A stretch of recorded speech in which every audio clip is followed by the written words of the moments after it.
My name is Nicolas Cole. I'm one of the highest paid ghostwriters in the world, and today I'm going to walk you through how to become a LinkedIn ghostwriter. So maybe you've heard of this career path or you've heard of this job that people are doing. It's where you ghostwrite for people's personal brands, specifically on LinkedIn. And there's really only a couple steps that you need to understand if you want to get started ghostwriting. Okay, this also works if you want to get started ghostwriting for people on X, if you want to ghostwrite articles for people on Medium or Quora. If you want to ghostwrite anything, a lot of these steps are the same, but I'm going to talk about it in the context of becoming specifically a LinkedIn ghostwriter. And just so that you have a little bit of proof, this is a screenshot from my ghostwriting P&L. Here you can see we did $3,755,972.11 in revenue. So I know what I'm talking about. I've made a lot of money as a ghostwriter, and today I want to tell you how to get started. So the first step is, how do you become a LinkedIn ghostwriter? You literally tell people, I am a LinkedIn ghostwriter. It is so simple, and yet you'd be shocked how many writers don't do this. And a lot of times writers' bios are the epitome of a clever bio. So you go to their bio and it's like Marvel fanatic and love long nights with my cat. It's like, okay, well, I have no idea what you do, right? And when someone doesn't know what you do, they're not going to sit there and try and figure it out. So my whole philosophy around writing a bio, specifically a one-sentence bio, is you should just use this template. I ghostwrite specific asset you want to specialize for target client, okay? This does a couple things. First of all, the asset. I ghostwrite educational email courses, or I ghostwrite weekly newsletters, or I ghostwrite social content, right? When you specialize in an asset, that immediately increases your perceived value. This is much better than a freelance writer who goes, hey, I charge $30 an hour, let me know what you need. And right, this is something writers don't understand. When you do that, you are putting the burden on the client. So when you say, I charge $30, let me know what you need, you think you're being helpful. You're actually being the opposite of helpful. You are being deliberately unhelpful, because now the client needs to sit there and go, all right, this person charges $30 an hour. What do I need them to do? And they have to figure it out. So you're putting the burden on them. That's a problem. You will make 10 times more money if you sell a productized service, meaning it's something that you specialize in and something that you can repeat over and over and over again. So here you would put, I ghostwrite LinkedIn content for, and then here's the next piece, target client. So you want to name an industry or a specific person in that industry for a couple reasons. One is it's going to naturally help you attract those people, right? If I say I ghostwrite for fintech entrepreneurs, guess who I'm probably going to attract? Fintech entrepreneurs. That's a good thing. It's not a bad thing. Second is that when you name the client, this is super subtle and people don't understand this. When you name the industry or you name the client, those keywords are now attached to your profile, which means they have the potential to show up in some of those searches. Okay, so again, way better to be specific than to be broad. So you want to put that specific client in your bio, because then when that person sees you, they immediately assume, they're like, oh, I'm a fintech entrepreneur and I'm looking for a newsletter. Well, if they see I ghostwrite weekly newsletters for fintech entrepreneurs, guess what? They're going to assume that you're the best possible person for that job. Okay, so here you would put I ghostwrite LinkedIn content for, and then either an industry, a specific industry, or a specific person within that industry. Okay, so that's the first step. And it is so basic, and so many writers don't do it. Do that. You will probably attract more clients. It's very simple. All right. Second, step 2. You want to be your own case study, okay? Everyone is so obsessed with collecting testimonials, and this is a stat that I love sharing with people. When I was building my ghostwriting agency, it was called Digital Press. We worked with over 300 different clients. We generated millions of dollars in revenue. I did not use a single testimonial, ever. We just didn't need it. And the reason we didn't need it is because we were very good at 2 things. 1, educating the client on the problem that they had and how we could help them, how we could help solve it. And 2, I was my own case study. So whenever someone would say, how do I know that this is going to work? How do I know that this is going to generate an outcome? I would point to myself and I would go, well, what did you do before we got on this call? They'd be like, well, I looked you up. I'm like, did I look like a real person? They're like, yeah, I saw, a bunch of your writing on Quora. I'm like, okay, that's the ROI. The ROI is that you're not playing the game, and I'm going to help you play the game. because you're judging me the same way right now. And so when you are your own case study, you are literally living the benefits of the service that you are pitching to someone else. So if you want to offer educational email courses as a service, you better have an educational email course built for yourself. If you want to offer a weekly newsletter to other people, you should probably have a weekly newsletter, and you should use that as a testing ground for you to learn what works and what doesn't. It's going to make you better. If you want to become a LinkedIn ghostwriter, you better be creating content on LinkedIn consistently yourself. Don't even think about it like I need to build an audience. Think about it like you need a vehicle to practice your skills. Okay. So whatever service that you're going to provide, you should also be practicing on yourself. You want to be your own case study. I promise nothing is going to make the sales process easier than being your own case study. Step 3, you make a list of leaks and faucets. So what is this? There are 2 different types of people that you can reach out to that will help you get clients. I like to think of them, and I name them this way for a reason, as leaks and faucets. A leak is someone that you can help directly, right? You're walking through the neighborhood, you see someone's front yard has flooded, you walk up, you knock on their door, you're like, hey, I think you're leaking water from your guest bathroom over there. I can help you. So a leak is someone that you can help directly. It is a potential client. A faucet is someone that might not need your help directly, but knows other people who would need your help. And one really valuable faucet, I'll tell you a quick story. When I was building my agency, we had a faucet, we had a client that was responsible for sending us so much business. They literally sent us like 2 or 3 clients a month that we ended up just providing our service to them for free because they sent us like hundreds of thousands of dollars worth of clients. So a faucet can be extremely valuable for you and your business, okay? And so what you want to do is you want to start by making a list of leaks and faucets. Now, here's where people go wrong. Most people, when they think about their network or they think about people in their life, they just sit there and go, I don't know anyone. Okay, well, first of all, you do. You do know people.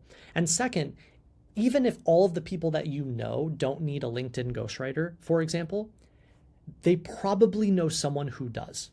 So when I was first getting started ghostwriting, you want to know how I got my first handful of clients? I was not doing like, oh, I'm going to go send 100 DMs to random people on X or LinkedIn or whatever the kids are doing these days, okay? What I did is I looked through my network. I looked at every single possible person I'd ever met. Everyone from I've known you since 3rd grade to, my former boss after I quit my job, to former coworkers, to cousins, to my friends, to friends of their friends, family members of friends. I just looked at everyone that I had 1 or 2 deviations of connection with, okay? And then I just started asking. And I just said, hey, do you know anyone that's looking for a ghostwriter? And one of my first clients was an entrepreneurial friend who knew another person who was entrepreneurial, who knew another person who was entrepreneurial, who knew a client who needed a ghostwriter. So I had to go through 4 different people before I found the person that I could actually help and who needed my help. And this is one of those steps that is so basic, but everyone skips it. And I'm not really sure why. The logical place to start when you're first beginning as a ghostwriter is not to go, I'm going to go pitch the person with 2 million followers that I've never met before on the internet. That's probably the worst person to go pitch. And yet that's where everyone's brain goes, okay? It is so much easier to find your first client by going, my uncle keeps telling me about this friend of theirs that has this small business and how they're struggling to get leads. Well, you should probably ask your uncle for an introduction to that person, okay? And I find, I've trained, I can't tell you how many ghostwriters at this point, 1,000 plus. So I know all the faulty beliefs and I know but Cole, right? I know what you're probably thinking. And it's probably some version of, well, but I don't want to ask my uncle for an introduction because, what if I let that client down, or what if I'm not good enough, or what if they say no? Like all of these made up things. And the reality is, I always love reminding people of this. Most of the world can't write above a 3rd grade reading level. Most people don't know how to write anything. Okay?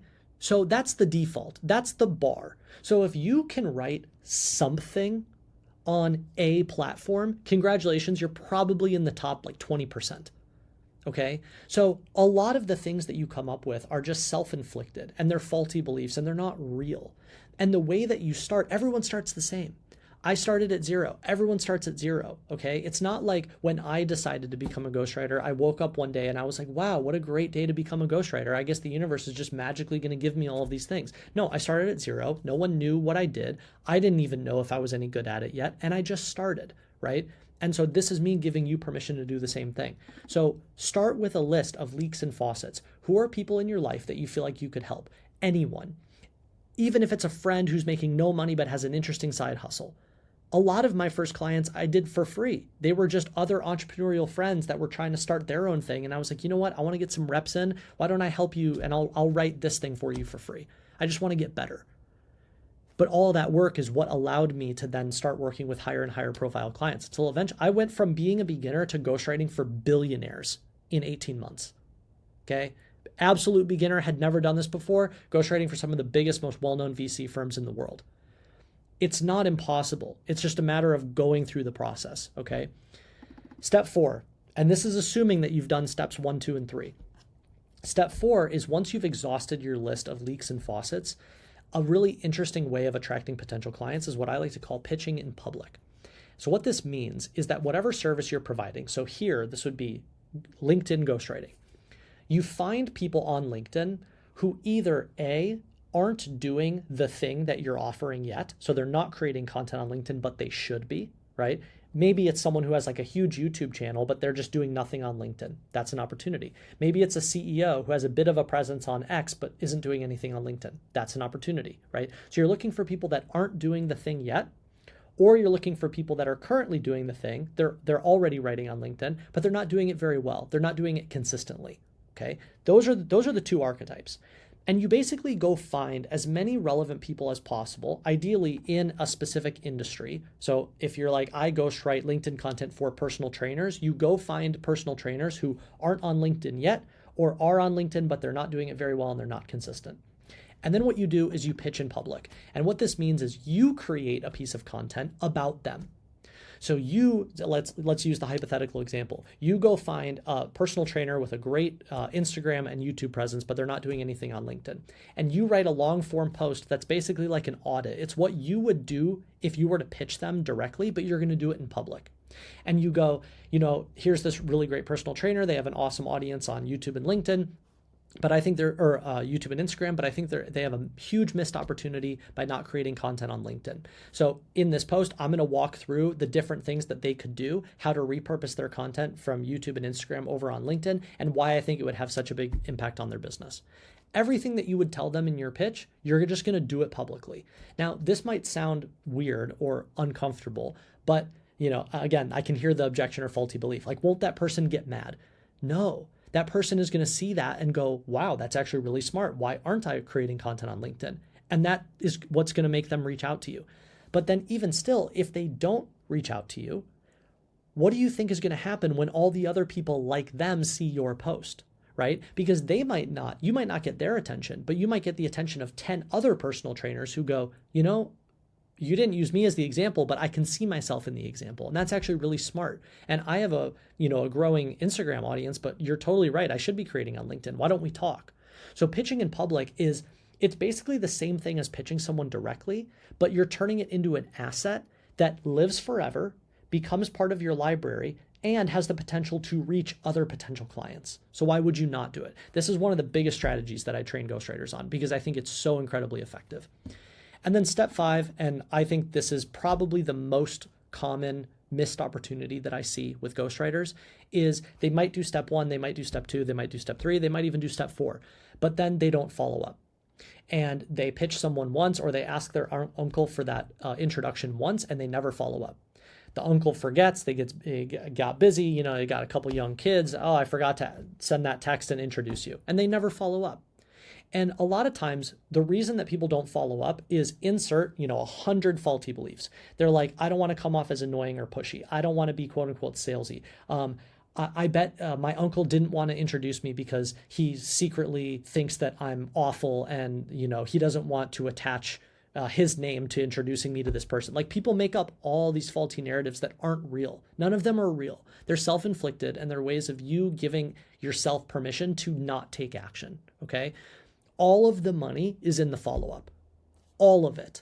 Sometimes every once in a while, you'll pitch someone, you'll reach out, someone will make an intro, and then immediately the person will become a client. I would say that happens 10% or less of the time. 90% of the time, people need to be reminded. People need to be pinged over and over and over again. And it's not because they don't want to work with you. It's not because they don't like you. It's nothing that you did. It's that they are busy. I was literally, before I recorded this video, I was just thinking about this earlier today. And I'm thinking, put yourself in my shoes for a second. I'm a business owner now. We run this really large ghostwriting training program called Premium Ghostwriting Academy. We employ 30 full-time people at this point. I was just driving home from the dentist. I want to check on my wife, see how her day is going. Our dog needs to be let out. I'm getting blown up with Slack notifications, right? And in my email, I've got a handful of people who have reached out to me cold. I've never met them before, but they have interesting services and I might be interested in working with them. But I have so much going on in my life that I don't remember to respond to them. And so if they never follow up with me, it's actually not that I wasn't interested. In many cases, I am interested. I just have too much going on. And I need to be reminded over and over and over again. And this is the part that every ghostwriter doesn't understand. And this is why they don't make very much money, because the whole game is in the follow-up. Okay. And you have to get out of your own way and not sit there and make up some narrative about how the person hates you or doesn't want to work with you. None of that is real. All right. Grow up. It's not real. Instead, you need to be the one to go, hey, I'm sure you've been really busy. Just wanted to bump this up in your inbox. Hey, by the way, I just saw you put out this amazing piece of content. Would love to turn that into a LinkedIn carousel for you. Let me know if I can be helpful. Hey, by the way, I'm sure it's been busy holidays. I just wanted to follow up again. If you can build that skill, you will make so much money as a writer, because this is the thing that nobody does. And all those writers that are sitting on Upwork just waiting for someone to hire them, this is why they don't make very much money, because they're not taking control of the relationship. The vast majority of clients that I landed, and the reason why our agency grew so quickly and how I was able to generate millions of dollars as a ghostwriter, is because we followed up with people for literally 12 months in a row. And not even once a month, like once a week or once every 3 days, just relentlessly. And yeah, maybe like 3% of people would be like, no, I don't want to work with you. Just stop emailing me. But that's why I say you follow up until they call the cops. Like literally until someone says, no, I have made the definitive decision that I am never going to work with you. And if you email me again, I'm going to block your email and call the authorities. Until they say that to you, it is fair game. Follow up. And this is where all the money is. So if you want to become a LinkedIn ghostwriter, the path is actually not that complicated. The things that you do are fairly simple, but you should, where people go wrong is that they just don't do them. Like, I can't tell you how many writers that I say, just change your bio to, I ghostwrite specific asset for specific target client, and they don't do it. And it's like, well, there's 5 steps here. Go execute the 5 steps and you can get into LinkedIn ghostwriting, which can be incredibly lucrative. So I wanted to put together this video for you. This is a very easy way to get started, and I hope this helps you land your first LinkedIn ghostwriting client.